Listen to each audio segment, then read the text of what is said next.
Leader ڈرامے کی آج کی قسط میں آپ نے دیکھا کہ فائنلی رباب کی اصلیت منصور کے سامنے کھل چکی ہے۔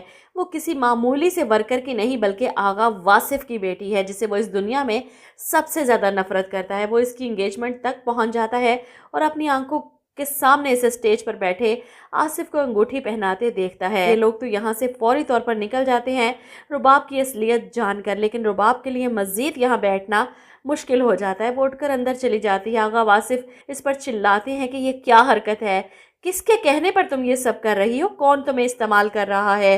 اس پر رباب روتے ہوئے کہتی ہے بابا کوئی مجھے استعمال نہیں کر رہا، پہلی بار ایک سیاستدان نہیں، ایک نارمل انسان، ایک باپ بن کر سوچے میرے بارے میں۔ لیکن آغا واصف اسے چپ کروا دیتی ہے کہ باپ بن کر ہی سوچ رہا ہوں۔ ادھر آپ دیکھیں گے کہ منصور جتنی محبت رباب سے کرتا تھا اس سے کئی گنا زیادہ اب نفرت کرنے لگا ہے کہ اس نے اپنی حقیقت چھپائی۔ وہ آغا واصف کی بیٹی تھی اور ہم سے جھوٹ بولتی رہی۔ ضرور یہ آغا واصف کی کوئی چال تھی، اپنی بیٹی کا استعمال کر کے وہ ہماری پارٹی کے راز اگلوا رہا تھا۔ وہ غصے سے کہتا ہے کہ میں رباب کو ایسا سبق سکھاؤں گا کہ اس کا باپ بھی یاد رکھے گا۔ اب وقت آ گیا ہے کہ دادا صاحب منصور کو استعمال کر کے اس جیل سے باہر آ سکیں۔ رباب اور اس کے باپ کو سزا دینے کا وقت بھی آ چکا اور منصور کے ذریعے دادا صاحب اپنے اس مقصد میں کامیاب ہوں گے۔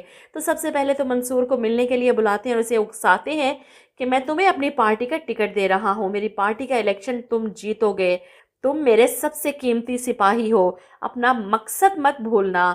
منصور کی آنکھوں میں بھی دادا صاحب کے لیے عقیدت کے آنسو ہیں، وہ ان کے لیے اپنی جان تک قربان کرنے کو تیار ہے۔ جس کے بعد دادا صاحب کے آدمی منصور کو جتوا دیتے ہیں اور اس پولیس والے سے بھی بات کرتے ہیں کہ منصور ہمارا خاص آدمی ہے، اس پر ہاتھ ڈالنا مطلب دادا صاحب پر ہاتھ ڈالنا۔ اسسٹنٹ کمشنر آصف نے جو الزامات منصور پر لگائے ہیں اس کا کوئی ثبوت نہیں آپ کے پاس، اسی لیے منصور کو گرفتار نہیں کیا جا سکتا۔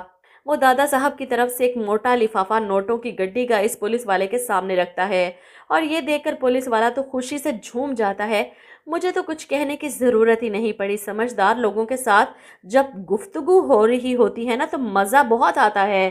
خیر اس پولیس والے کو آغا واصف اپنے آفس میں بلاتا ہے کیونکہ اسسٹنٹ کمشنر آصف کی شناخت کرنے کے باوجود بھی ابھی تک اس پولیس والے نے منصور کو سلاخوں کے پیچھے نہیں پہنچایا۔ آغا واصف اس سے سوال کرتے ہیں کہ میں نے سنا تمہیں مجھ سے اور میری پارٹی سے بہت بڑا پرابلم ہے، جس پر انسپیکٹر تھالی کا بینگن فوراً آغا واصف کی خوشامد کرتا ہے۔ ایسی کوئی بات نہیں سر، اصل میں ثبوتوں کے بغیر ہم منصور پر ہاتھ نہیں ڈال سکتے، اس طرح معاملات کافی خراب ہو سکتے ہیں اور اب تو وہ الیکشن جیت چکا ہے اپنے حلقے سے۔